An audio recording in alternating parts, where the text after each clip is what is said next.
Glória a Deus, vamos orar. Senhor, nós te agradecemos, Pai. Nós te agradecemos por essa noite. Nós te agradecemos por tudo que cada mulher aqui já recebeu até aqui. E nessa hora nós declaramos, Pai, que continuamos a te adorar, mas agora através da tua santa palavra. E nós declaramos, Senhor, que nós cremos na tua palavra. Nós cremos no poder que há na tua palavra. Nós cremos que a tua palavra tem poder para curar, para salvar, para resgatar, para libertar. Nós reconhecemos que tu és maravilhoso, conselheiro, Deus forte, Pai da eternidade, Príncipe da paz, Senhor dos senhores, aquele em quem não encontramos nenhuma sombra de variação, mas cuja palavra permanece a mesma para sempre. E nessa hora, Pai, nós pedimos a Ti a graça da revelação da Tua palavra. Nós suplicamos a Ti, Senhor, revela-te a nós nessa noite, Pai. Em nome de Jesus, Espírito Santo, tens liberdade para entrar nas nossas vidas, para tocar as nossas vidas. Nós reconhecemos, Espírito Santo, que Tu não és somente uma força, mas que Tu és alguém. Tu és a terceira pessoa da Trindade. Tu és o nosso melhor amigo, Tu és aquele que nos convence dia após dia do nosso pecado. E nessa hora, Pai, nós pedimos, se há algum pecado inconfesso que tem corroído os nossos ossos, nos revela agora, Pai, para que possamos nos arrepender e ser perdoados por Ti. Senhor, nessa hora, eu repreendo na autoridade que é no nome de Jesus todo espírito de surdez espiritual, todo espírito que pode ter sido endereçado para trazer confusão, para atrapalhar o recebimento da mensagem. Agora nós como igreja declaramos que se Satanás entrou por uma porta, por 7 agora ele terá que sair, em nome de Jesus. Se ele entrou através de uma enfermidade, de uma doença, através de um pensamento suicida, agora nós declaramos: saia em nome de Jesus. Espírito Santo, nós pedimos a tua graça, o teu favor, para que possamos entender a tua palavra nessa noite. Fala conosco, Deus, não aquilo que nós queremos, mas aquilo que nós precisamos, em nome de Jesus. Você pode sentar em nome de Jesus, você pode glorificar o Senhor. Louvado seja Deus. Bom, meu nome é Maria Luque, eu sou casada, sou mãe, tenho 25 anos. E para mim é uma bênção poder estar aqui com vocês. Eu costumo sempre, antes de ministrar, falar resumidamente de onde eu vim, para que todos saibam que em mim não há glória alguma, e se Deus me usa, Ele pode usar qualquer outra pessoa. Até os meus 18 anos eu fui candomblessista, eu caminhava para me tornar uma mãe de santo. E aos 18 anos eu tive a revelação do sangue de Jesus. Eu pude conhecer a Jesus. E quando eu decidi confessar a Jesus, eu nunca tinha pisado em uma igreja. Eu confessei a Jesus e iniciei um relacionamento com Ele sem nunca ter tido contato com uma igreja evangélica. Mas o Senhor me chamou e aprove a Ele me trazer e me colocar aqui. E eu sempre digo para Ele, uma vez uma pessoa me mandou uma mensagem falando assim: você deveria ter vergonha, você não tem nem cara de crente. E aí eu falei assim: minha irmã, sabe qual é o pior? Que você está certa. Eu realmente não mereço.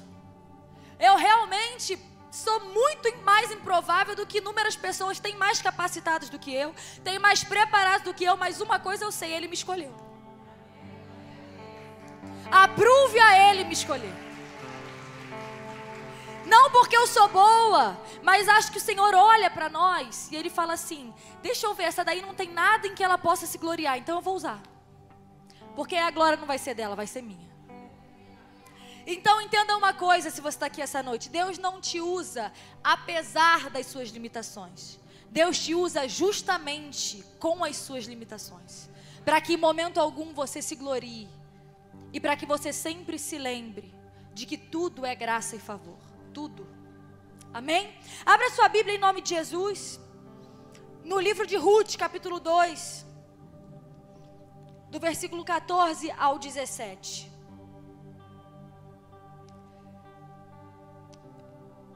Eu gostaria que você, nessa noite, repetisse o que eu vou dizer. Repita, eu tenho um remidor. Mais uma vez, eu tenho um remidor. Muitas vezes, o sangue de Jesus pode passar despercebido na sua vida.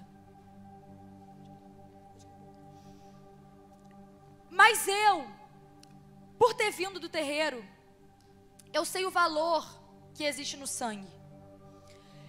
Eu cresci a minha vida toda acreditando que eu precisaria fazer sacrifícios para ser perdoada e poder ter acesso a Deus. Quem olha para religiões de matriz africanas e acredita que são só obras aleatórias, não, você está muito enganado. Existem muitas pessoas que estão nessas religiões, de fato, buscando um remidor. E é por isso que lá no Antigo Testamento, e é importante que você entenda isso, porque, entenda algo, Satanás não tem um reino próprio. Então ele não tem o poder de criar nada, nem mesmo de propriamente inventar algo maligno. Mas então, como ele trabalha, ele perverte e imita. Eu vou te dar um exemplo. O diabo não tem poder de tirar o teu dom. E ele sabe disso. Porque o dom que Deus te deu é irrevogável. Mas ele sabe que ele pode fazer uma coisa. Ele pode perverter o teu dom. Ele pode pegar o teu dom e usar para o inferno. Então acontece que nós precisamos nos lembrar que a partir do momento em que entendemos que Satanás não tem um reino próprio, ele vai agir por imitação. No Antigo Testamento era dito que para que pessoas pudessem ter acesso a Deus, era necessário que fossem feitos sacrifícios animais. E você só verá esses sacrifícios sendo interrompidos na Bíblia quando Jesus vem ao mundo. Por quê? Porque a Bíblia diz, lá em Hebreus, que os pecados, para que sejam redimidos, para que os pecados sejam perdoados, era necessário que houvesse derramamento de sangue. Em Hebreus 9:22 é dito o seguinte: e quase todas as coisas, segundo a lei, se purificam com sangue, e sem derramamento de sangue não há remissão. Eu digo isso porque, tendo vindo para Jesus, já mais velha e convivendo com pessoas nascidas e criadas em igreja, eu percebo que há muitas pessoas que estão na igreja de segunda a segunda, mas elas já nem creem verdadeiramente que Jesus vai voltar. E eu não falo isso com um tom de acusação, porque ele ainda não voltou, então ainda há tempo. Essa é uma boa notícia. Você quer saber se você acredita de fato que Jesus vai voltar? De que maneira isso altera algo no seu dia? Existe algo que você faz ou deixa de fazer porque no meio do dia se lembra, Jesus está voltando? E acontece que justamente por isso muitas pessoas também não entendem o poder do sangue. Você pode ver que até quem não conhece Jesus fala, sangue de Jesus tem poder, né? E muitas vezes a gente não entende. Muitos cristãos, e eu digo isso porque eu tenho um ministério itinerante, e eu sei o quanto Satanás toca na vida dos pregadores para dizer assim, você tem que ir levar uma palavra que estoura a igreja. E nisso de estourar a igreja realmente estoura. Porque a cruz não é mais pregada. O sangue não é mais compreendido. E é muito comum que crentes nascidos e criados em igreja não entendam por que Jesus teve que morrer. E quando nós não entendemos, nós também não conseguimos ser gratos. E não conseguimos, de fato, viver redimidos por esse sangue. Então, por que Jesus precisou morrer? Por que precisou de sangue? Justamente pelo que diz a palavra. Todo o Antigo Testamento vai prefigurar, como a Bíblia diz, vai ser uma sombra daquilo que estava por vir. Então você vai ver que, por exemplo, na Páscoa, que a Bíblia se refere como Pessage, né, que significa passagem, que é aquele período em que o povo de Israel sai da escravidão do Egito, atravessa o Mar Vermelho para caminhar em direção à Terra Prometida. Antes que eles saiam, Deus orienta que um cordeiro fosse sacrificado e o sangue desse cordeiro fosse passado nos umbrais, para que o anjo da morte não entrasse naquelas famílias. E para que nenhum hebreu fosse morto. E aí Jesus vem ao mundo. E Deus poderia usar muitos nomes para chamá-lo. Mas João Batista diz: eis o Cordeiro de Deus. Por quê? Porque tudo que está no Antigo Testamento aponta para o que estava por vir no Novo Testamento. Se você arranca o Antigo, o Novo perde o valor. Por quê? Porque Jesus é Jesus, porque nele se cumpriu tudo aquilo que estava escrito. E o próprio Jesus diz assim: assim dizem as Escrituras. Então, você precisa entender que quando a palavra de Deus faz uma referência, o próprio Jesus fazia isso. Ele dizia, assim diz as Escrituras, Satanás tentava ele. Você acha que Jesus diz o quê? Ai Deus, estou numa peleja, é tanta guerra. Eu quero... Não. Jesus pega as Escrituras, ele diz, assim está escrito. Nem só de pão verá o homem. Assim está escrito, não tentarás o Senhor teu Deus. Ele usa as Escrituras contra o diabo. Eu não sei com qual circunstância negativa você chegou até aqui. Mas eu tenho uma coisa para te dizer. Você hoje vai olhar para o diabo e falar assim: diabo, o sangue de Jesus está contra você. E como você vai tomar posse disso? Através da sua vontade? Não. Há pessoas que vivem guerras porque não entenderam ainda a dinâmica do reino, porque ainda não aprenderam o poder que há no sangue de Jesus. Há coisas que você está colocando em oração que não era para você orar, era para você guerrear. Porque já te foi dado o direito e a autoridade pelo sangue de Jesus. Mas se você não compreende esse sangue e o poder que há nesse sangue, tampouco você vai conseguir tomar posse dessa remissão sobre a sua vida. Você não tem que, Senhor, em nome de Jesus, se o Senhor quiser, restaura o meu casamento. Se o Senhor quiser, toma a vida da minha filha.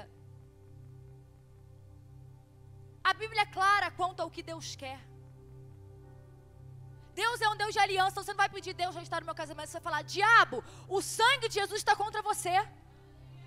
Você é obrigado, forçado pelo sangue de Jesus a sair agora.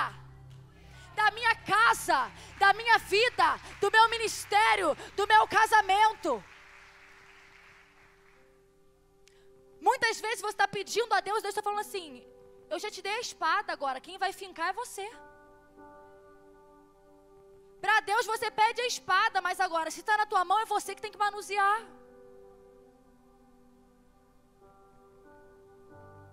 E nós veremos agora, em Ruth, um paralelo muito interessante que ocorre em relação à vinda de um remidor. A palavra remidor tem um significado de abstrair, perdoar uma dívida, libertar de uma culpa. E foi exatamente isso que Jesus fez. Olha o significado que encontramos em um dicionário. Significa cancelar, anular, deixar voltar, libertar da dívida ou da culpa, liberação de uma dívida por parte do credor ao devedor, isto é, renúncia espontânea do direito creditório em benefício ao próprio devedor, eximindo assim da obrigação assumida. O que a palavra diz sobre a parábola do servo e do devedor? A Bíblia diz que existia um senhor, e esse senhor vira para um servo, e ele perdoa a dívida desse servo.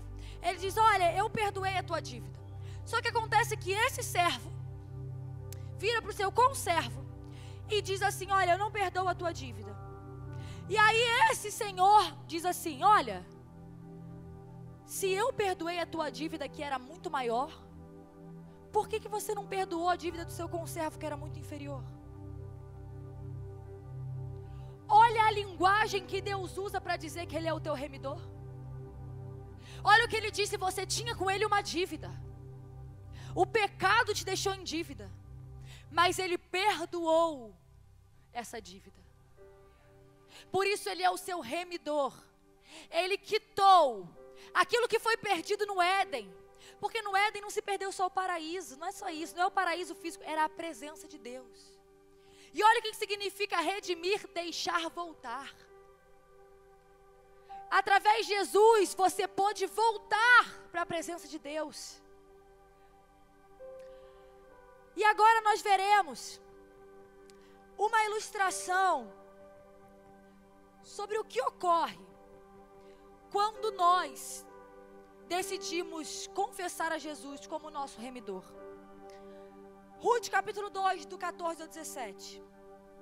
Na hora da refeição, Boaz lhe disse: venha cá, pegue um pedaço de pão e molhe-o no vinagre. Quando ela se sentou junto aos ceifeiros, Boaz lhe ofereceu grãos tostados. Ela comeu até ficar satisfeita e ainda sobrou. Quando ela se levantou para recolher espigas, Boaz deu estas ordens a seus servos: mesmo que ela recolha entre os feixes, não a repreendam. Ao contrário, quando estiverem colhendo, tirem para ela algumas espigas dos feixes e deixem-nas cair, para que elas recolha, e não a impeçam. E assim Ruth colheu na lavoura até o entardecer. Depois debulhou o que tinha juntado, quase uma arroba de cevada. Amém? Bom, a palavra de Deus vai nos falar sobre um contexto em que existia uma mulher chamada Noemi. E essa mulher chamada Noemi tinha duas noras. A Bíblia vai dizer que Noemi havia perdido o seu marido. Isso já é uma desgraça, certo? Mas a Bíblia também vai dizer que além dela perder o marido, ela perdeu um filho, que já é uma desgraça maior ainda, certo? Mas a Bíblia vai dizer que além dela perder um marido e o outro filho, ela perdeu um marido, um filho e outro filho. E além dela perder um marido e 2 filhos, a Bíblia ainda vai dizer que o mundo estava passando por um período de fome. Guerra pouco é bobagem. E muitas vezes é assim que nós nos deparamos com o cenário em nossas vidas. Começa ruim, parece que não pode piorar, mas piora. E começa a piorar e a gente fala: mas até que ponto vai dar para piorar ainda? Mas eu tenho uma boa notícia para você. Todas as vezes em que o seu plano A é frustrado, o seu plano B é frustrado, o seu plano C é frustrado, se atente, você está entrando na rota de um remidor. E talvez você esteja dizendo: Senhor, não há mais nada que eu possa fazer. Ele fala: então tira a tua mão que eu coloco a minha. Porque Ele não vai dividir a glória dele com você. E talvez você esteja falando: eu faço de tudo. E talvez Ele esteja falando: mas é justamente isso. Para de fazer de tudo. Faz só o que eu te pedi. Bíblia, jejum e oração.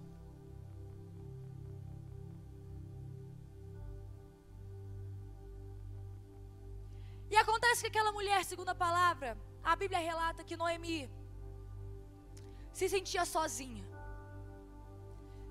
Mas o interessante é que a palavra diz que Noemi não estava sozinha. Ela tinha ficado com suas 2 noras, sendo uma delas chamada Ruth. E a Bíblia diz que Noemi vira para Ruth e fala assim: Ruth, olha só, vai embora, volta para casa da tua mãe. Quando a Bíblia diz para voltar para a casa da mãe, isso é uma simbologia para que ela busque um novo casamento. Porque quando diz respeito à proteção e provisão, é dito: volte para a casa do pai. Então ela diz: vai lá, você é nova, você vai arrumar outro marido, vai viver. A outra nora até volta. Mas Ruth faz uma das confissões mais lindas que tem na palavra. Ela diz assim: não insistas para que eu vá, porque onde fores irei, onde estiveres estarei. O teu povo será o meu povo, e o teu Deus o meu será. Ruth era uma mulher de um povo pagão. Ela tinha perdido seu marido. Ela estava vivendo um cenário de fome, porque entenda uma coisa, naquele tempo, quando um homem morria, a mulher perdia o seu sustento, porque os trabalhos eram braçais. Então acontecia que quando a mulher perdia o seu marido, ela ficava em uma situação hoje equivalente à de uma pessoa que vive em situação de rua. Ela vive ali do que sobra, ela vive do que deixam, do que decidem deixar. Obrigada, amor. Do que decidem entregar a ela. E se tivesse morrido só o marido, ainda teria um filho para trabalhar. Se tivesse morrido só o marido e um filho, ainda sobraria outro, mas morreu todos os homens da casa. Não tinha mais de onde vir. Sabe quando você olha e fala assim, Deus, não tem mais de onde vir? Não existe mais, a possibilidade que tinha acabou. Era exatamente nesse cenário que Noemi se encontrava. Mas apesar de Ruth ter feito uma confissão, declarado a vida dela ao Deus de Noemi, a Bíblia diz que Noemi estava sozinha. Sabe por quê? A solidão não é sobre quantas pessoas você tem ao seu redor, mas sobre o nível de profundidade que você se relaciona com quem está ao seu redor. Tem pessoas que vêm para a igreja de segunda a segunda, mas continuam se sentindo sozinhas. Por quê? Porque você pode até vir aqui ouvir falar de Jesus, mas você não tem profundidade com Ele. E você vai continuar se sentindo sozinho. A menos que você comece a desenvolver profundidade no seu relacionamento com Jesus. E a palavra de Deus vai falar que elas começam a retornar para sua terra de origem. E aí Noemi fala assim, Ruth, tem certeza que você não vai? Vai embora, sabe por quê, Ruth? Para mim, é muito mais amargo do que para você. Dói muito mais do que dói para você. Sabe quando você já entra num nível de vitimismo? Que você entra numa disputa de dor? A irmã fala assim, nossa, machuquei meu pé. Aí vem a outra, mas eu machuquei muito mais o meu ontem. Fala, nossa, mas mulher, eu estou arrasada. Ah, mas eu vivi uma tragédia. Mas a minha tragédia foi maior ainda. Sabe por quê? O drama vicia, irmã. E todas nós, em algum momento, seremos vítimas. Ser vítima é inevitável. Mas se vitimizar é uma opção. E você sabe qual é o problema do vitimismo? O vitimismo é um escárnio da cruz. Porque para você ser vítima, você tem que erguer alguém como vilão. E para você erguer alguém como vilão, você vai ter que privar alguém de ser perdoado. E a Bíblia diz que aquele que não perdoar não será perdoado.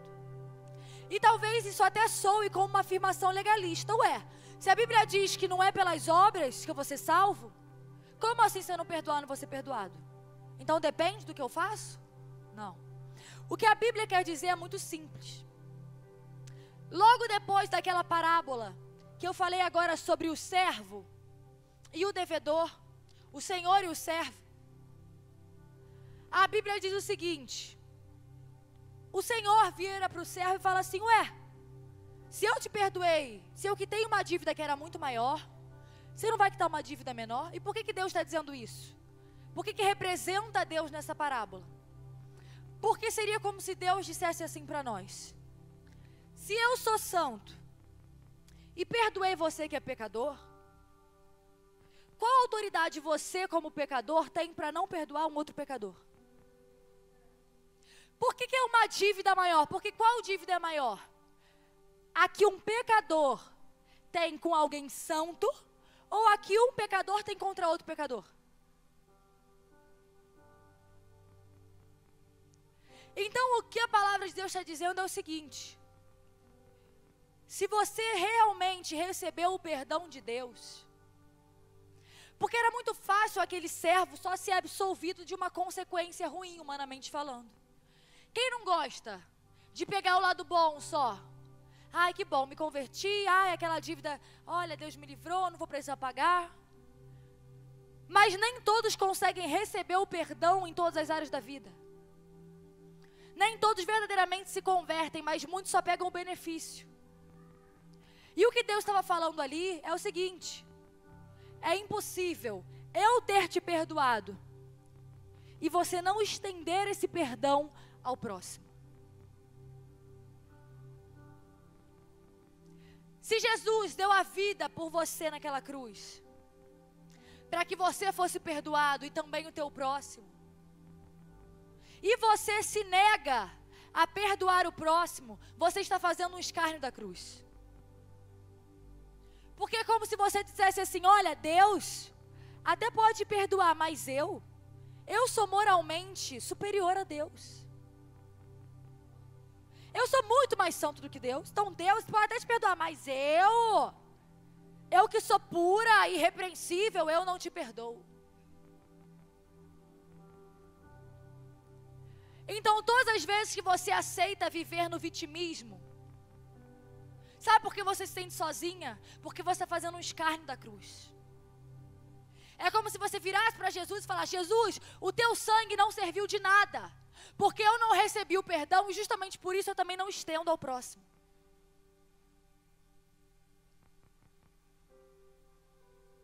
E Noemi se encontrava nesse estado. Ela entrou no nível de disputa de dor.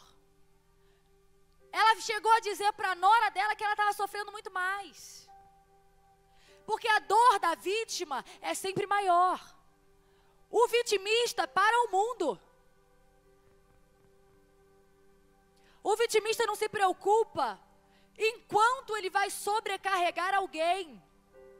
E sabe por que ele não quer resolver o problema dele? Sabe por que muitas vezes você não quer perdoar e você diz: meu casamento está destruído, minha vida está destruída? Sabe por quê?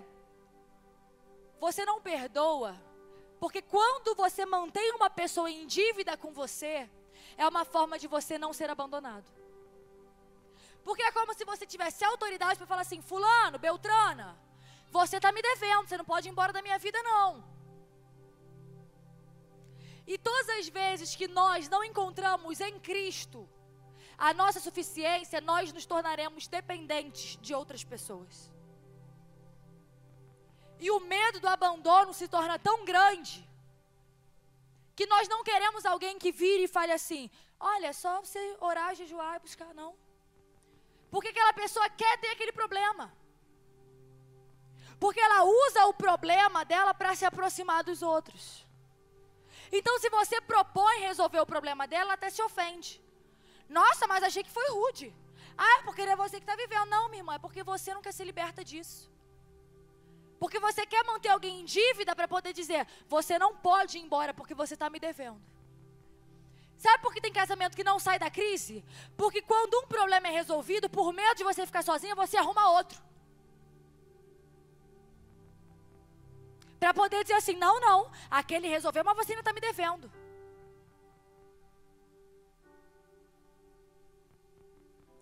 Então nós precisamos entender que Noemi, naquele momento, se sentia exatamente dessa forma. Ela era a maior vítima do mundo. A ponto de, quando ela estava voltando para sua terra de origem, a palavra de Deus vai dizer que começam a falar assim: e quem é aquela ali? Aquela ali é Noemi? Aquela que está vindo a Noemi? E a Bíblia diz que ela diz assim: não me chame mais Noemi, me chame Mara. Noemi significava agradável e Mara significava amarga. Na cultura judaica o nome era muito importante. Por quê? Porque ou ele representava uma origem ou um destino. Como por exemplo, Moisés, porque foi tirado das águas. Quando Deus muda o nome de Jacó e transforma em Israel. Por quê? Porque ele deixa de ser enganador. Então, olha o que Noemi está dizendo. Não, eu abro mão do nome que me foi dado. Eu abro mão do destino que me foi dado. E agora me chamem amarga. Porque Deus está contra mim. Entenda uma coisa. Você tem duas opções diante do cenário atual. Ou você vai permitir que a circunstância altere o teu nome. Ou você vai permitir que a circunstância mude o destino que Deus reservou para você?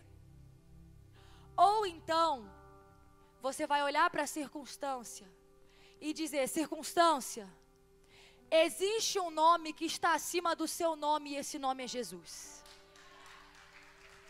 Ou você vai deixar a circunstância mudar o teu nome, ou você vai usar o nome de Jesus para mudar a circunstância.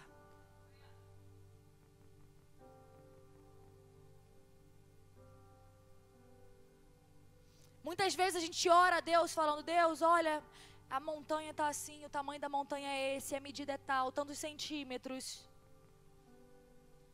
Mas existem momentos em que a gente tem que olhar para a montanha e falar: montanha, o tamanho do meu Deus é tal, não dá para medir os centímetros. Ele é infinito, Ele é imenso, Ele é o Todo-Poderoso. E você agora vai ter que bater em retirada em nome de Jesus.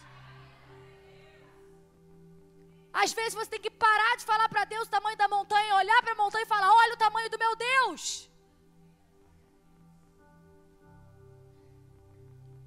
E aquela mulher, ainda que tenha entrado nesse nível e deixado que as circunstâncias mudassem o nome, vem o oposto dela através de Ruth. Ruth vira para ela enquanto ela está lá se lamentando. Havia fome na terra. E ela fala assim: Noemi, então olha só, eu vou ao campo colher espigas. E é muito interessante porque Noemi mudou o nome, estava dizendo que sofria mais do que todo mundo, mas continuava passando fome. Porque chorar, tá tudo bem você chorar, mas se você não chorar e fizer algo além de chorar, minha irmã, nada vai adiantar. E aí Ruth vira e fala assim: eu vou lá colher espigas onde permitirem. Aquela mulher tinha acabado de perder o marido dela. Aquela mulher estava andando com uma sogra que alfinetava ela até no luto. Mas a partir do momento em que ela confessa aquele Deus, o Deus de Abraão, Isaac e Jacó como remidor, ela entende que maior do que o problema dela era o propósito dela. Ela abre a mão do conforto dela, até mesmo do luto dela, e fala assim: é fome que tem, então eu vou resolver isso. E é interessante porque há momentos em nossas vidas que a gente não tem nem tempo de chorar. Já sentiu isso? Nossa, uma vontade de chorar hoje, mas tem que trabalhar, vou esperar chegar do trabalho e eu dou uma chorada. Já sabe como é que é? Aí você está fazendo a comida, as crianças, aí cai aquela lágrima aqui, você... tranquilo. Fala: ou eu choro, ou eu pago a conta, depois eu choro. Deixa para depois, eu dou uma chorada. Eu sou do tipo que eu vou fazendo e eu vou chorando. E as pessoas na rua: tudo bem? Eu falo: tudo bem, tá tudo ótimo, glória. E aquela mulher não teve nem tempo de chorar o luto dela. Mas ela reconhece uma demanda e ela vai responder a uma demanda. Porque a demanda, irmã, é inimiga do drama. Drama é coisa de, com todo respeito, de quem não tem o que fazer. Quando você arruma o que fazer, você pode até estar triste, mas dramatizar você não tem mais tempo. Você quer resolver logo. Às vezes, eu vim e falo assim: ai, cara, hoje eu quero deitar, sabe? Tô me sentindo meio... Aí daqui a pouco eu mesma, dá 5 minutos ai, tô sem paciência, tô cheio de coisa pra fazer. Já foi, já descansei, já fiquei triste. Por quê? Porque você está cheio de coisa para fazer. Você quer ver a pessoa que reclama de tudo na igreja? É a pessoa que não faz nada. Mas não é? Mas é. Sabe por quê?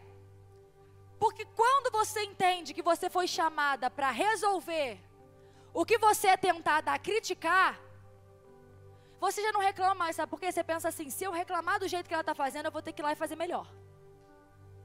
E o problema de quem reclama é que a pessoa não quer fazer. Ela não quer estar no seu lugar para fazer. Ela não quer fazer porque ela não tem disposição de meter a cara onde você está metendo, mas ela também não quer que você faça. Por quê? Se engana quem pensa que o invejoso quer o seu lugar. Ele pode até querer as coisas boas, mas o seu lugar... ele não está disposto. Ele só quer que você também não faça, porque aí o parâmetro de comparação dele desce e ele se sente melhor. Ele se sente menos miserável.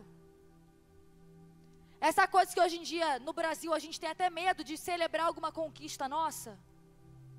Porque aí vem as pessoas e falam assim, nossa, mas olha, com tanta gente assim assado, dinheiro se tornou uma coisa do diabo. Por quê? Porque o povo não quer trabalhar. Aí o povo também não quer que ninguém trabalhe. Porque se você parar de trabalhar, eles podem parar de trabalhar em paz, sem peso na consciência de que tem alguém tendo sucesso. Você entendeu? Então, quando você tem uma demanda e identifica uma demanda, você não tem mais tempo para dramatizar.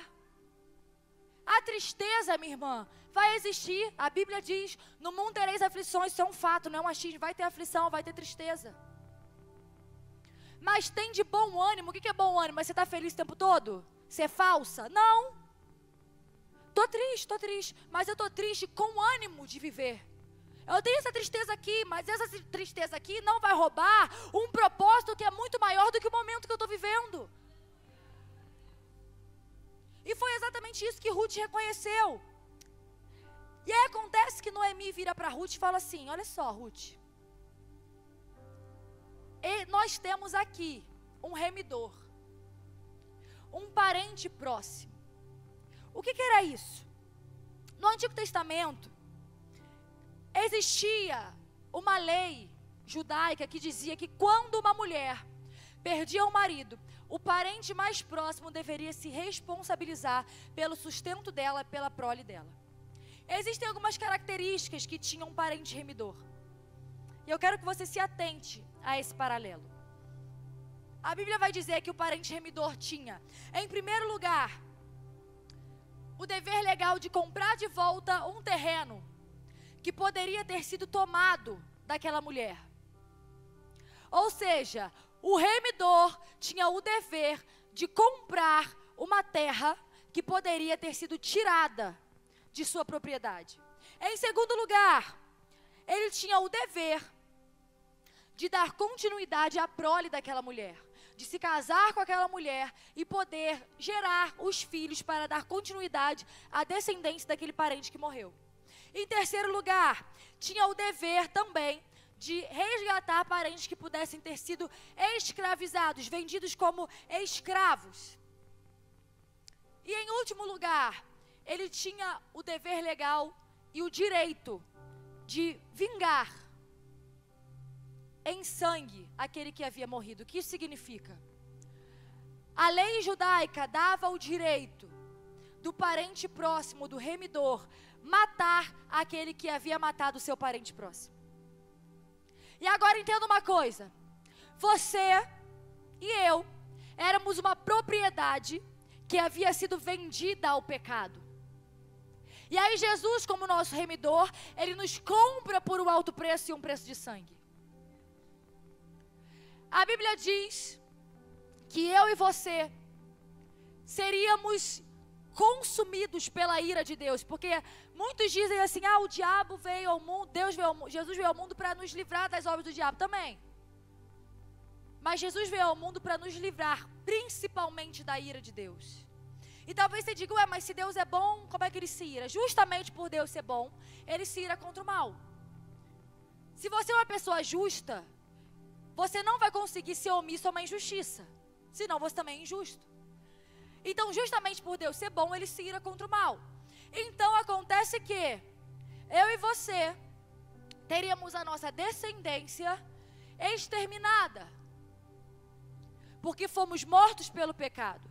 Mas aí vem Jesus, ele nos chama de igreja, diz que irá se casar conosco e dar continuidade à nossa descendência.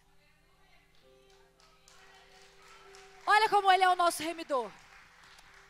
E aí continuamos. A palavra de Deus diz que nós éramos escravos do pecado.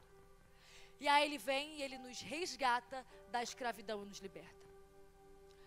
A Bíblia diz que nós morremos em corpo, alma e espírito. Desde que o pecado entrou no mundo, a queda foi abrangente.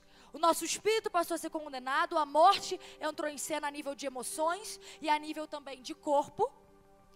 Só que acontece que Jesus foi o nosso vingador de sangue. Ele matou quem nos matava. Não era a morte que havia nos matado? E aí a Bíblia diz que Jesus vem ao mundo. Ele vence a morte. e Ele leva cativo o cativeiro. O que isso significa? Aquilo que te aprisionava e me aprisionava, Jesus aprisiona. E não tem mais poder sobre a minha e sobre a sua vida. Louvado seja Deus. Pode aplaudir ao Senhor por isso.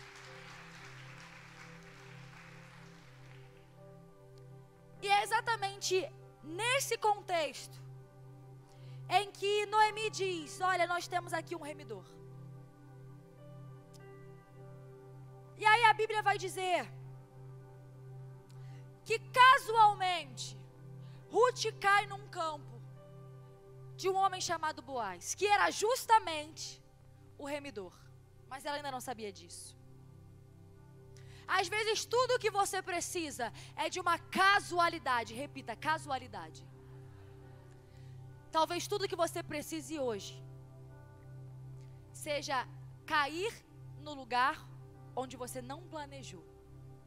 Entrar em um campo que você não planejou entrar. Entenda uma coisa, tudo que você tentou até hoje te trouxe até aqui. Daqui você não passa com o seu próprio entendimento. Mas o fato de você de repente olhar hoje para a tua vida e falar: Deus, eu estou em um lugar que eu não queria estar, eu estou em um lugar onde eu não planejei estar, seja talvez o maior indício de que você entrou na rota de um remidor. Não é porque você não está onde você quer que você não está onde você precisa. Deus não tem compromisso em te colocar onde você quer. Deus tem compromisso em te colocar onde você precisa. Deus não tem compromisso em te dar o que você quer. Deus tem compromisso em te dar o que você precisa. Se você hoje está distante dos caminhos do Senhor, se arrependa. Mas se hoje você está nos caminhos do Senhor, você não tem como estar no lugar errado. Eu tenho uma amiga que me perguntou assim certa vez, ela fez consulta de baralho cigano uma época comigo, quando eu ainda não conhecia Jesus. E ela falou assim: mas amiga, você acreditava tanto, que você hoje não acredita mais? Como é que você sabe do seu futuro? Eu poderia dar uma longa explicação teológica para ela, mas o Espírito Santo me conduziu a falar assim: deixa eu te falar uma coisa. Hoje, eu não preciso saber do meu futuro. Porque contanto que todos os dias eu siga o manual que Deus me deu, não tem como eu ir no final das contas para um lugar diferente do que aquele que Ele me quer. Se todos os dias você fizer aquilo que Ele ordenou que você faça, você não precisa se preocupar com um profeta, você não precisa se preocupar com a porta que abre, com a porta que fecha. Por quê? Porque se todos os dias você está no caminho, trilhando cada degrauzinho que Ele mandou você trilhar, o lugar de chegada inevitavelmente vai ser aquele que Ele preparou. E talvez ninguém esteja se levantando para falar nada, ninguém esteja se levantando para confirmar nada, e você não precisa. É uma bênção quando Deus usa os seus profetas, é uma bênção quando outras pessoas são boca de Deus em nossas vidas. Mas você não precisa disso. A palavra de Deus é a maior profecia que existe em sua vida. E a maior profecia que há é: Jesus Cristo está voltando. E é justamente por isso que Deus está muito mais comprometido com aquilo que Ele te propôs do que você mesma. Porque o que Ele te propôs não é para a sua glória, não é para você. Não é para ser o seu hobby, não é para te entreter, não é para te divertir. Ainda que você possa e deva viver em abundância, viver a viagem, aquilo que Ele propôs a você é para a glória do nome do Filho dEle. Para que todo joelho se dobre e toda língua confesse que Jesus Cristo é o Senhor. Então você sabe por quê? E às vezes as pessoas acham que eu sou indiferente a isso, mas não sou. Algumas pessoas falam assim: nossa, mas você recebe às vezes palavra e você não treme, não. Sabe por quê, minha irmã? Tudo que me falam, para mim é excesso. E eu não tenho a preocupação do que vai acontecer, porque uma coisa eu sei: o meu foco não está em onde eu vou chegar, o meu foco está em agradar a Deus hoje. E se eu agrado a Ele hoje, ainda que eu possa caminhar em lugares que não me agradem, o meu destino final será estar nos braços do meu Pai. e isso basta. Então acontece que tudo que você precisa às vezes é de uma grande casualidade mesmo. O que você chama de casualidade, Deus chama de propósito. Você acha que você está aí por acaso, mas você está aí por propósito. E a Bíblia diz que quando Ruth chega, Boaz chega em casa e pergunta assim: vem cá, quem que é aquela mulher ali? Aquela dali é aquela que todos têm falado bem? E aí os servos viram e falam assim: olha, essa mulher está aí de pé desde cedo, esperando uma oportunidade. Existem coisas, minha irmã, que não adianta você esperar cair do céu. Porque Deus se encarrega do sobrenatural, mas o natural é de sua responsabilidade. Tem gente que espera marido cair do céu. E sabe o que acontece? Tem muita mulher que fala que quer um homem para casar. Mas você é mulher para casar? Primeiro, você é mulher. Porque casamento não é para criança. E todas as vezes em que eu percebo mulheres que falam: não é possível, tem alguma coisa errada comigo. Ninguém me quer. Ninguém quer nada. Isso é horrível, tá? Porque quando você chega à conclusão de que ninguém te quer, ninguém vai te querer mesmo. Que homem sente. Pode perguntar para qualquer homem. Homem pode ver a mulher mais linda do mundo.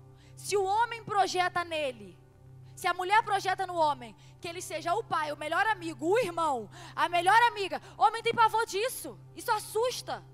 Porque ele sabe que ele não vai conseguir te suprir. Ele quer ser teu marido, não teu pai. Não tua melhor amiga. Não sei nem porque eu estou falando isso, mas Deus sabe. Amém? E muitas vezes você até fala sobre isso: Deus, mas quando eu vou me casar, antes de você se casar, você vai precisar se divorciar de certas coisas. Você sabia disso? Todos nós somos casados com alguma coisa ou alguém. Há pais que são casados com filhos, emocionalmente. Há filhos que são emocionalmente casados com os pais. E esses dois sempre terão casamentos frustrados. Por quê? Porque existirá sempre um triângulo amoroso.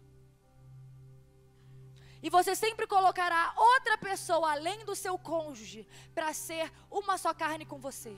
E você sempre sentirá que essa pessoa é ingrata a você. Não vai, mas não é, porque a Bíblia diz que ela não é uma só carne com você. Uma só carne com você tem que ser o seu cônjuge. Tem gente que antes de casar já está falando assim: ai, mas é porque minha mãe disse assim, que para eu sair daqui, eu deveria morar. Como assim? Você está saindo da casa dos seus pais para sua mãe decidir onde é que você vai morar? Que homem que vai se sujeitar à sua mãe? Ele saiu da casa da mãe e do pai dele para ser mandado pela tua? Pelo teu pai. Há pessoas que são casadas com coisas. O que eu mais vejo hoje são mulheres que só focam na carreira e falam: não sei o que acontece com a minha vida emocional. Minha irmã, você colhe onde você planta. Se você só planta trabalho, trabalho, trabalho, trabalho, trabalho, trabalho, trabalho. E isso sempre vem de famílias traumatizadas. Mães que falam: ó, confia em homem não, hein, que depois te larga e tu fica aí, pobre, sem nada. E essas palavras de maldição vão dando continuidade. Pode olhar para a tua família. A primeira que se divorciou, e vem a segunda, depois todas se unem e vira uma cúpula. A cúpula de Jezabel, né? Todas as mulheres que se metem no casamento da única que ainda está casada, né? Por quê? Muitas vezes você está casada com coisas. E a mulher, quando fica muito tempo sozinha, ela tem dificuldade. Às vezes ela diz assim: ninguém me quer, mas não é. Ela mesma não está disposta a dividir casa com alguém. Eu tenho uma amiga que eu brinco muito com ela, mas falo sério, que ela diz: ai, amiga, ai, homem, taraná. Eu falo assim: minha amada, ela é sozinha, não é rica, mas ela decidiu nela que ela tem que ter um apartamento com 3 quartos. Porque em um, ela dorme, No outro ela se levanta e vai se arrumar, que é o closet, e no outro é o escritório dela. Você acha que ela está disposta a abrir mão de um dos quartos para começar a ver tampa de vaso com xixi, roupa no chão, cueca, toalha? Por quê? Porque muitas vezes a vida, os traumas vão fazendo com que, como mecanismo de defesa, nós nos casemos com os nossos ideais. E esses ideais se tornam tão fortes que a gente não dá espaço para alguém entrar na nossa vida. E no fim das contas você vai chegar que sabe o que? Você não quer alguém para amar, você quer alguém para te servir. Você não quer alguém que você possa dividir a vida, você quer alguém que você chega em casa, esteja tudo no lugar, a pessoa é Deus no céu, você na terra. Você não quer um humano, no primeiro erro dessa pessoa você não quer mais. Porque você se casou com o que você criou na sua cabeça, com a projeção messiânica que você criou na sua cabeça. Todas as vezes que você não entender que o teu Salvador é Jesus, você vai procurar alguém perfeito em outra pessoa que é imperfeita. E esse é o grande problema de nós esperarmos que Deus faça aquilo que Ele nos comissionou a fazer. O encontro Ele proporciona, mas o preparo é você que faz, amada. É você que se sujeita. E aí a palavra do Senhor vai entrar em um nível muito interessante. Nós retomaremos agora, lá para o versículo 14, onde é dito assim: na hora da refeição, Boaz lhe disse, venha cá. Ele ouviu falar sobre aquela mulher. E aí, quando chegou a hora da refeição, ele falou assim para ela, olha só, vem cá. Antes dele deixar ela colher, vem cá, come aqui. E a Bíblia diz que ele diz, pegue um pedaço de pão e molhe-o no vinagre. E talvez você não se lembre, mas a palavra do Senhor diz, em um contexto muito semelhante a respeito do vinagre. A Bíblia diz na crucificação de Cristo, que Jesus teve sede. E pegaram uma esponja, molharam no vinagre e passaram sobre os lábios dele. E veja o que Boaz está dizendo para Ruth. Boaz, aquele que é considerado o remidor, aquele que prefigura o que Cristo faria com sua igreja. Ele vira e diz assim, Ruth, você que era uma pagã, que estava morrendo pela fome, morrendo pela solidão, mas que decidiu confessar ao meu Deus como remidor, pega o pão e molhe no vinagre. E olha o que acontece depois do Novo Testamento. A Bíblia diz que Jesus tem sede, pegam a esponja e molham a boca de Jesus. E Jesus é ou não é o pão da vida? Então o pão da vida é molhado no vinagre. E aí Boaz é usado para ilustrar aquilo que viria a acontecer. É como se Boaz dissesse assim, virá um remidor muito maior do que eu, que assim como eu estou mandando você pegar o pão e molhar no vinagre, ele será o próprio pão que será molhado no vinagre. E para que você tenha convicção, eu quero que você veja o que vai acontecer depois. A Bíblia diz que depois que ela pega esse pão, que ela molha no vinagre, a palavra diz o seguinte, que aquela mulher encontrou o favor dele. E quando ela encontra favor, ela pega o pão, ela molha no vinagre. E aí 2 episódios, 2 fatores importantes sobre a graça de Deus começam a ser demonstrados aqui.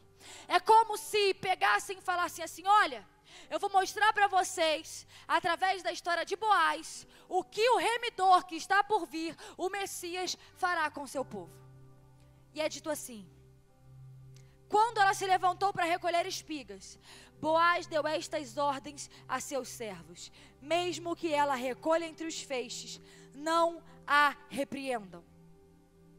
Ao contrário, quando estiverem colhendo, Tirem para ela algumas espigas dos feixes e deixem-nas cair para que ela as recolha e não a impeçam. Por quê? Na lei judaica existia uma ordem de que aqueles grãos que caíam ao chão não deveriam ser recolhidos, mas que deveriam ser deixados para que os viajantes, os órfãos, as viúvas pudessem se alimentar deles.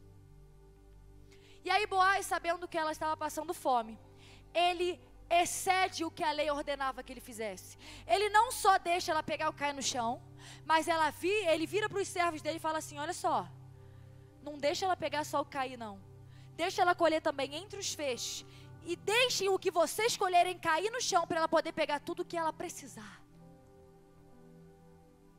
E não é exatamente isso que Jesus faz?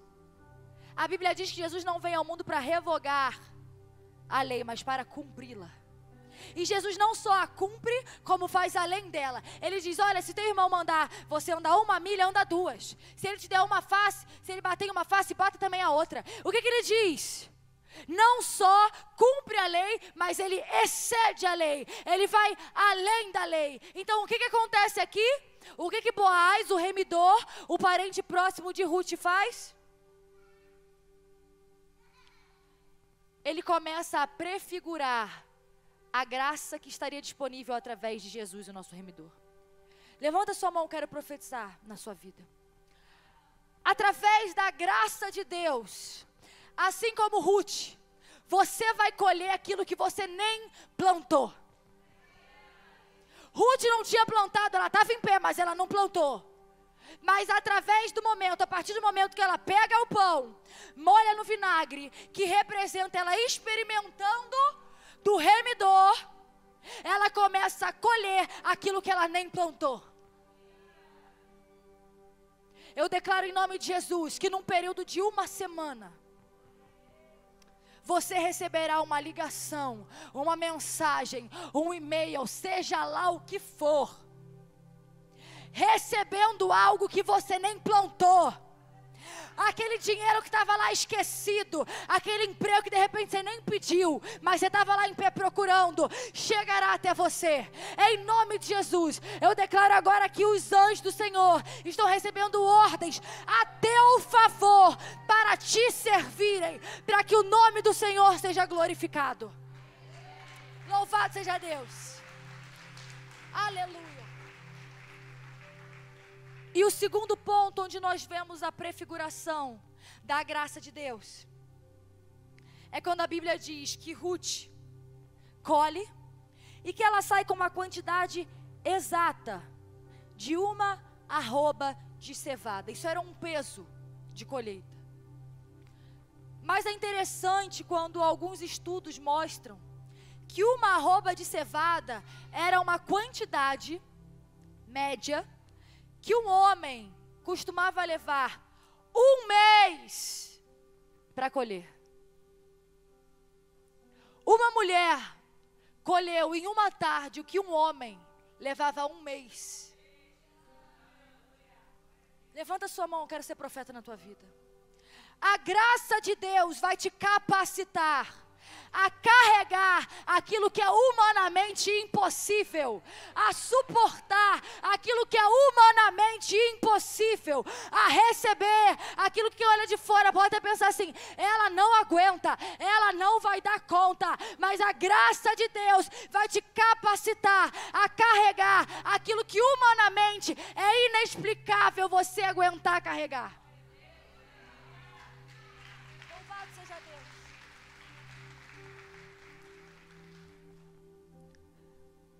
E para que você tenha certeza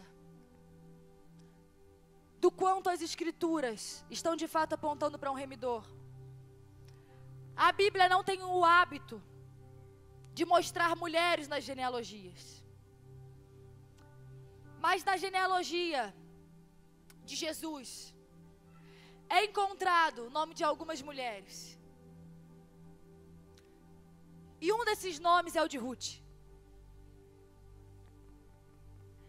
Se Boaz não tivesse sido o remidor de Ruth, a descendência de Ruth não teria gerado Davi, que é aquele que a Bíblia diz que seria de onde viria o Messias. O diabo sabe os planos que o Senhor tem para a tua vida. E não é de hoje que Satanás sempre tentará matar uma geração de libertadores. Foi assim com Moisés, foi assim com Jesus. E não vai ser diferente conosco. Todas as vezes que o diabo sabe que Deus tem um plano para a tua vida, ele vai começar a tentar ceifar o fruto do teu ventre. Ele vai tentar ceifar e te deixar estéril em todas as áreas da tua vida. E é por isso que eu digo que você precisa entender o poder que há no sangue de Jesus. Porque Jesus veio ao mundo para nos salvar, mas Ele também veio ao mundo para nos dar vida e vida em abundância. Se há hoje alguma área da tua vida morta, estéril, Jesus não chegou nessa área. Sabe por quê? A Bíblia diz que luz e treva não vivem em comunhão. Isso não é só uma recomendação. Jesus não está te recomendando, olha, não vive com fulano, porque fulano é treva. Você dá, não. A Bíblia está constatando um fato. Se existe escuridão e você está com a luz, o que acontece? A escuridão não existe mais. Onde a luz chega, a escuridão, a morte não tem mais poder. Qualquer área da tua vida que esteja paralisada, estéril, morta, está sendo privada do senhorio de Cristo. Todas as áreas da tua vida que você duvidar da soberania de Deus, você vai ser privado de usufruir da manifestação da glória de Cristo. Essa área que está paralisada, eu te garanto, essa é a área que você mais tem se dedicado em se empenhado de fazer da sua própria forma com a tua própria força. E é justamente por você duvidar que Jesus é Senhor até sobre isso, que você não tem desfrutado, visualizado a manifestação da glória de Deus nessa área da tua vida.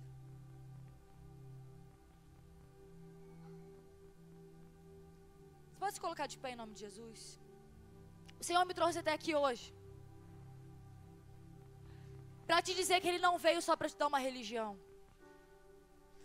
A Bíblia diz que quando o sangue de Jesus cai sobre a terra, o véu que separava o lugar santo do lugar santíssimo, que era o lugar onde o sumo sacerdote só podia se encontrar com Deus uma vez ao ano, mediante uma oferta de sacrifício animal, esse véu se rasga. Mas quando esse véu que separava se rasga, a Bíblia faz questão de mencionar que ele não se rasga de baixo para cima, mas de cima para baixo. Porque religião significa religare. É a tentativa do homem se reconectar com Deus. Mas Deus mostra que Jesus está muito acima de uma religião. Quando Ele diz que não fomos nós que rasgamos o véu à força, não fomos nós que conquistamos o véu rasgado, não. O véu não se rasgou do homem para Deus, de baixo para cima. Mas o véu se rasgou de cima para baixo. Não fomos nós que fomos buscá-lo, mas foi Ele quem veio ao nosso encontro. E isso mostra que Jesus é muito maior do que uma mera religião. E talvez você tenha sido nascida e criada em igreja, mas você não tem vivido a abundância de Deus sobre a tua vida. E até quando você vai permitir a vergonha te privar de entrar em um nível de profundidade com Deus?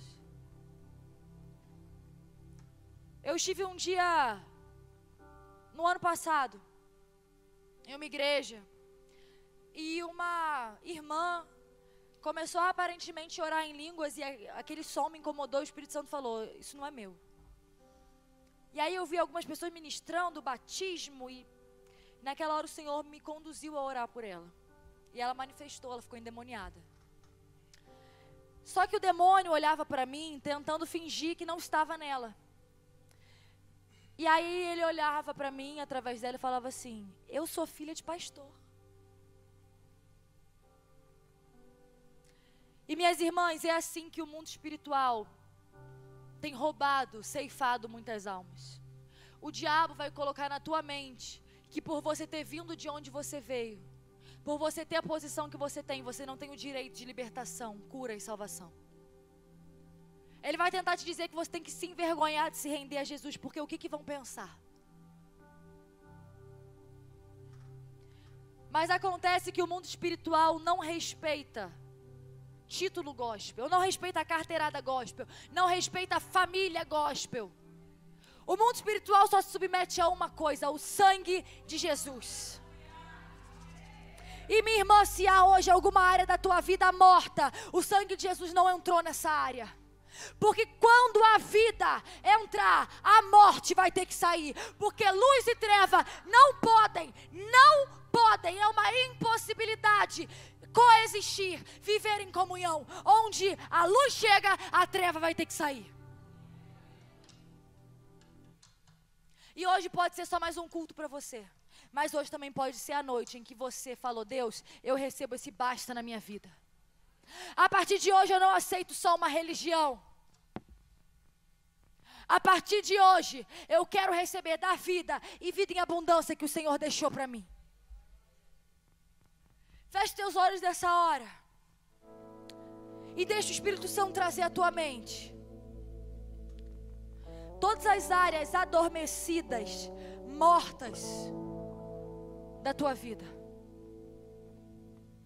Eu nessa hora oro, repreendendo todo o espírito de religiosidade que está tentando ceifar a salvação dessa mulher. Todo o espírito de vergonha que está impedindo que ela seja curada e liberta. E eu oro para que nessa noite, Espírito Santo de Deus, o Senhor chame para si aqueles a quem o Senhor quer converter em corpo, alma e espírito. Porque da mesma forma que a queda foi abrangente, a redenção também é abrangente. Da mesma forma que a morte entrou em corpo, em alma e em espírito, a vida de Cristo também entra a nível de corpo, a nível de alma, a nível de espírito. Assim como Boaz foi o vingador de sangue de Ruth, quando a fome estava matando, Boaz falou: eu mato a tua fome, pegue o pão e molhe no vinagre. O Senhor está aqui essa noite falando: eu estou aqui para matar o que te matava. Depressão, você perde hoje o seu direito, o seu efeito legal sobre a vida dela. Ansiedade, você perde hoje o teu efeito, o teu direito legal sobre a vida dela. Pensamentos de morte, você perde hoje o teu direito, o teu efeito legal sobre a vida dela. Pensamentos de divórcio, você perde hoje o direito, o efeito legal sobre a vida dela. Para aqueles que têm fome, Jesus é o pão da vida. Para aqueles que têm sede, Ele é fonte de água viva. Para o órfão, Ele é pai. Para a viúva, Ele é marido. E Deus está te dizendo essa noite que Ele é o seu pastor e nada te faltará. Não porque você terá tudo o que você quer, mas porque você encontrará nele tudo o que você precisa. Nessa noite, eu quero convidar você. E amada, não espero eu apelar para o emocional, porque o Espírito Santo não me autoriza a fazer isso. É Ele quem convence, não eu. Eu só faço o convite, eu estendo o convite. Se essa noite, independente de tempo de casa, independente de esquece isso, olha para a tua vida e veja, tem morte, então a vida precisa entrar. Se essa noite você deseja se entregar a Jesus em corpo, alma e espírito, com tudo que há em você. Se essa noite você deseja declarar: Jesus, eu quero te confessar como meu Senhor, meu Salvador sobre toda a minha vida. Você que essa noite o quer, levanta a mão, eu quero orar por você.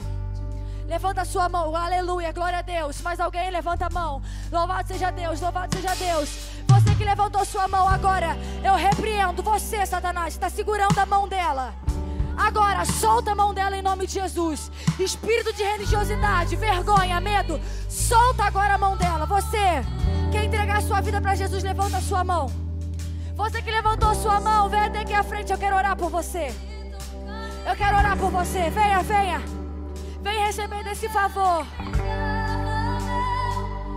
Porque a partir de hoje, pode vir. Não deixe a vergonha te paralisar. Eu vi a sua mão levantada, vem até aqui. Vem até aqui, louvado seja Deus, louvado seja Deus. Quando você vem até aqui, Satanás está vendo que perdeu o direito, o efeito legal sobre a sua vida.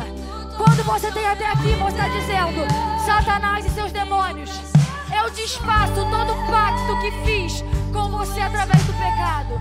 Você perde todo o efeito, todo o direito legal sobre a minha vida. Declare isso, Senhor.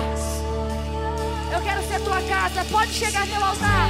Chegue mais pra frente, tem pessoas atrás. Pode chegar. Agora.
Conosco. Senhor Jesus, eu reconheço que sou pecadora. Eu te peço, Espírito Santo, me convença dos meus pecados. Eu me arrependo dos pecados cometidos. Eu renuncio todo trauma, toda dor, todo vitimismo, todo pacto que selei com o inimigo através do pecado. Eu reconheço que Jesus morreu ao terceiro dia, mas ao terceiro dia ressuscitou e está sentado à destra de Deus Pai. Eu reconheço que por Jesus ter morrido e ao terceiro dia ressuscitado, eu tenho direito, pela fé, à salvação. Escreve o meu nome no livro da vida. Agora, em nome de Jesus, Senhor, eu declaro toda cadeia, toda amarra, toda enfermidade,